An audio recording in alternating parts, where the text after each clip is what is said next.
mbokk yi on s'est beaucoup battu pour un projet te projet boobu mooy sauver le Sénégal ay at juróom-ñeenti at ñuy xeex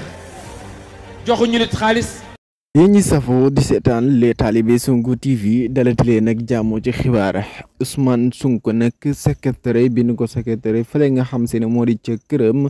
patriote yi di ko tooñee barrière ba nekk cité kër góor gi moom nag Ousmane Sonko muy dund nag ay trahison yoo xamante ne si ne nag metti na trop mu ngi koy dund instant bi ginnaaw nag ki nga xam se ne moom moo di Ousmane Sonko daal ki nga xam si moo di Barthélémy Dias daal bi mu ko trahir loolu nag metti woon na patriote lu bari mais tamit député bi nga xam si ne bokk fële nga xam si ne moo di ci taxawu nekk Abba Mbaye daal moom daal dafa trahir ki nga xam moo di Ousmane Sonko ndax Ousmane Sonko lu nekk nag defal nañ ko dama naan nag bu nekkee député yàlla la ak Seydina Ousmane Sonko kon nag trahison yu metti yoo xam si nag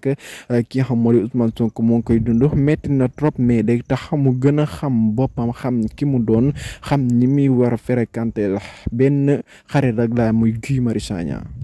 mbokk yi on s'est beaucoup battu pour un projet te projet boobu mooy sauver le Sénégal ay at juróom-ñeenti at ñuy xeex joxuñu nit xaalis